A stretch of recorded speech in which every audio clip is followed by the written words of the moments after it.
Earlier this year, I received a strike from YouTube for stating that masks were essentially worthless. A strike for this.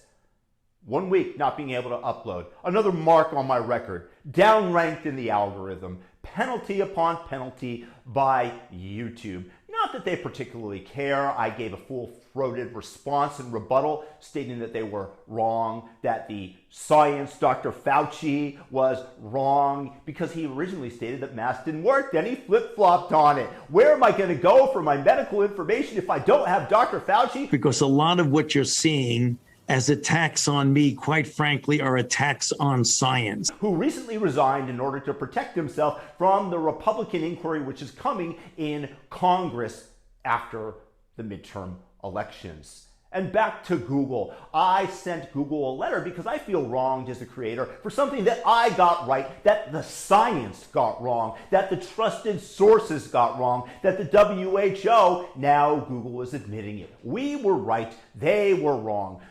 Dan Bongino got axed. Rand Paul got penalized. Me, myself, numerous other people for stating what turned out to be a fact. They got it wrong. They owe us an apology. And I demanded an apology in the New York Times, a full-page ad taken out, apologizing to all the creators that Google was wrong and that they were, in fact, incorrect and that we were right. And science, Dr. Fauci, was wrong. This is what I asked for in addition to 1,000 shares of Susan Wojcicki, the supermodel who runs YouTube, her stock options for myself, as well as a public apology to all creators for their harassment of us and sending us over to Rumble, which as a Google shareholder, I was not a big fan of, but I too have gone over to Rumble, which is in direct conflict with my monetary interests.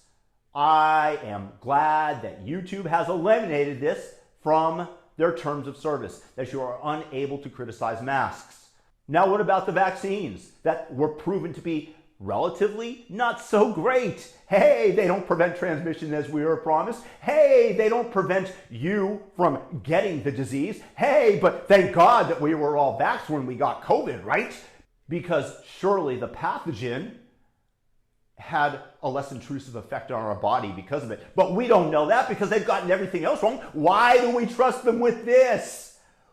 YouTube owes us all an apology, and I want my apology. I want the strike stricken from my record. I want a public apology from Susan Wojcicki and the YouTube staff that went along with this, and for science himself for lying to us and or getting it wrong. Is it stupid or is it liar? You know, when you question him publicly about natural immunity, he's like, oh yeah, I've got to look into that. And people say, I've already had COVID, I'm protected, and now the study says maybe even more protected than the vaccine alone. Should they also get the vaccine? How do you make the case to them? You know, that's a really good point, Sanjay. I don't have a really firm answer for you on that. That's something that we're going to have to discuss. What is it? Natural impunity? Is that what you said? Because impunity is what you gave us, Dr. Fauci. So good riddance that you set sail, because I just don't understand where I'm going to get my medical information anymore now that the eminent Dr. Fauci will no longer be there as he runs from Congress and the inquiries that are forthcoming. And I think that we should have one into the state of free speech in our union when people that got things right are not apologized to, as they pretend all along and they just silently reverse themselves. Why do we allow this?